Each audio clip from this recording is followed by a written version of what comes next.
Asante sana Ahmed. Ndugu waandishi, habarini za asubuhi.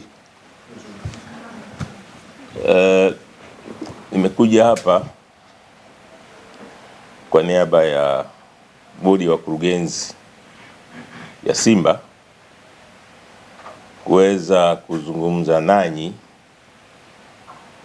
kuhusu maendeleo ya klabu yetu ya Simba, kuwajulisha wanasimba na Watanzania na wapenzi wa Simba ambao hata si Watanzania kuhusu maendeleo ya klabu yao pendwa Simba.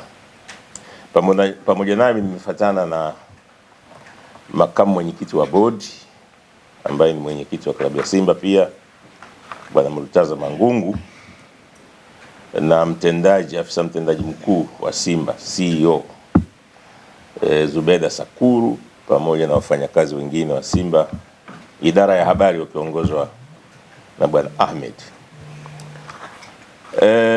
Cha kwanza ambacho napenda kuzungumza ni kutoa shukrani. Tunatoa shukrani kwa muda wote ambao tumekuwepo katika uongozi, kwa watu ambao wamefanya Simba iweze kupiga hatua kubwa. Tunatoa shukrani kwa wanasimba wote, wanachama na wapenzi, na wale wanaotakia mema klabu ya Simba. Tunatoa shukrani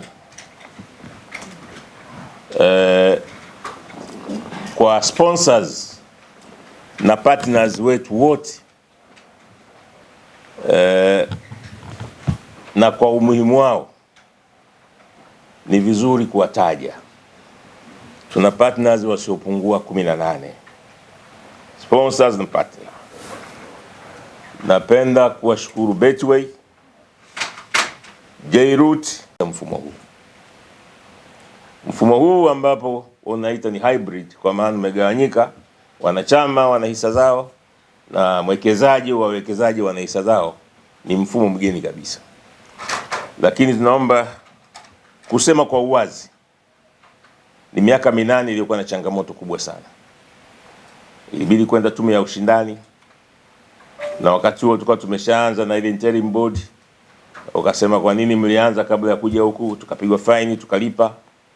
Ikabidi tukapita RITA, ikabidi tukapita BMT, ikabidi tufike mpaka mamlaka za juu, ofisi ya waziri mkuu akazungumza. Lakini hatimaye mwanasheria mkuu wa serikali akakutana na vyombo vyote, akasema baada ya kupitia hizi matatizo na tumeshauriana, basi nashauri Simba na BMT mwende mkayamalize. Kikao chetu cha mwisho cha wanachama tulipitisha hii katiba ambayo tunategemea kama si leo, kesho, kesho kutwa itakuwa imesajiliwa. Sasa hili ni jambo kubwa kwa klabu ya Simba, kubwa kweli, kwa sababu sasa ndio tunaanza safari. Kwa hiyo hii miaka 8 ilikuwa ni up and down. Tunaingia sasa kwenye mashirikiano na tunaingia kitu kinaitwa shareholders agreement, kuweza kujua mwekezaji atafanya nini na wanachama nao watafanya nini. Lakini kubwa ambalo tunaenda kulifanya sasa, tulikuwa tumesimamisha kutoa kadi za wanachama wa Simba.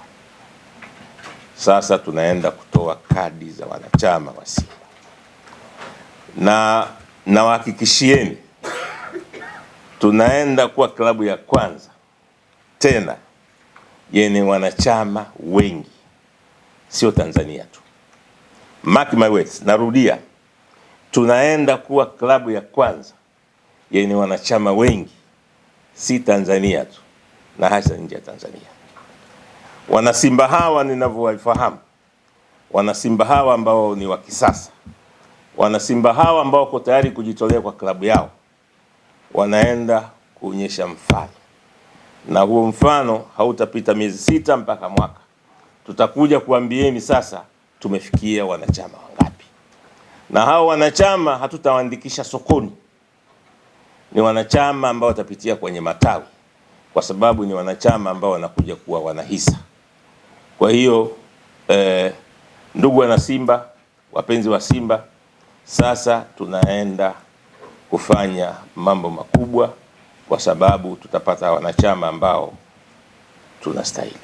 Lakini la pili, tunaenda kutengeneza kadi ambazo ni za kisasa, kadi ambazo hazitapatikana hapa Tanzania. Hakuna kadi za mfano wake.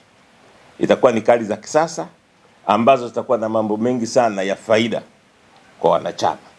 Kwa hiyo hilo linafanyiwa kazi, mimi na makamu wangu ambaye ni mwenyekiti wa klabu, ili tupate kadi za kisasa ambazo mwana Simba akipata ile kadi sio tu kwamba kuja kuonyesha kwenye mkutano, inakuwa na mambo mengine mengi zaidi ambayo yanaweza yakafanyika.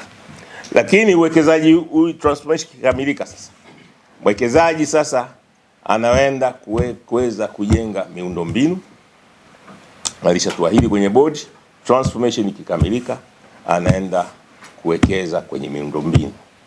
Kwa hilo muda sio mrefu pale Bunju panaenda kutengenezwa training facilities za kiwango cha 5 ambazo zitakuwa ni za kisasa. Kwa hiyo hili ni kubwa sana kwa wana Simba.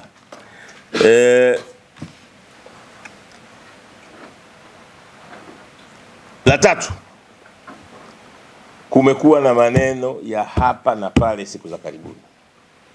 Sasa naomba niseme, sisi kama bodi tunazungumza kwamba Simba ni moja.